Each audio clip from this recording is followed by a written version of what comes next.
here are the books I'm planning on reading in the month of April. I am coming off one of the best reading months that I've had in a very, very long time. I feel like I should be nervous for this reading month, but I'm going to be optimistic and say that this wave is just going to continue going well. But anyways, let's get into it. First up, by Pachinko by Min-Jin Lee. This follows multiple generations of a Korean family living in Japan in the early 1900s. I've only heard really, really great things about this book, that it's emotional, very well written, and also just one of those stories that sticks with you for a very long time. I do think it's probably going to emotionally devastate me, but I'm excited for that. Next, we have The Dream Hotel by Leila Lalami. What I know about this book is that this is a story where people's dreams are monitored and judged. I've really been trying to diversify the types of books that I'm reading. I really don't have a lot of science fiction on my shelves, so I'm really hoping to expand within that genre, and this seems like a great fit. Speaking of expanding genres, I am planning on reading 1984 by George Orwell. Now, I know I'm late to the party on this one. Like I said, I am trying to expand more within the science fiction genre, and this is just one of the classics, at least that's what people tell me. This is an iconic dystopian where people are under constant surveillance, which feels a little too close to home right now, which is quite unsettling, but sure, let's do it. This was really exciting because it was author mail, and that is Bloom and Blood by Ava Chase. And look at how cute this is. And what's so nice is she gave me fan art, and that is so nice to have, because there's so many times when I'm reading a fantasy book and I'm like, okay, I need to like find a picture of what this person or this thing looks like,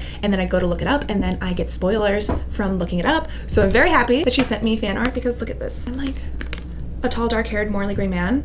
I'm very excited for that. But essentially, this is a Why Choose Romance where we have an underdog female. She gets dragged into an alternate reality where she finds her other version of herself is rich. Oh my god, so fun. Nope. Her other version of herself is... So now she's trying to find out who her, while also trying to avoid her fated mates that don't know that they're fated mates. Seems like a tricky task. But yeah, I'm really excited for this one. And of course on my list I have Shield of Sparrows. This is a reread because Rights of the Starling is coming out April 7th.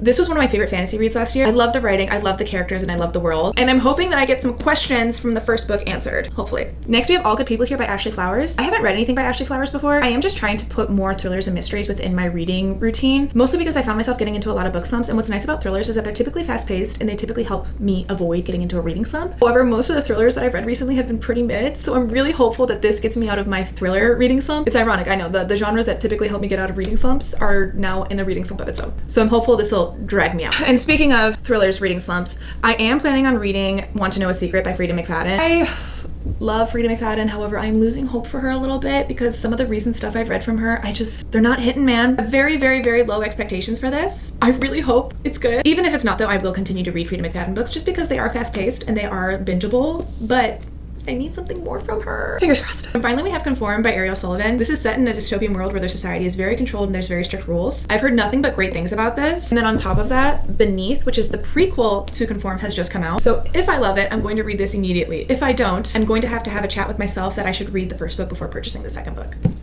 But I don't think I'm gonna dislike it. I've only heard really great things about this, so I think I'm going to like it. But anyways, that is everything that's on my April TBR. I'm really excited for this month. I'm also a little nervous because last month was really great. However, I do think there's a nice range of variety in here. Something's gotta be a hit, right? Anyways, that's all. Toodaloo.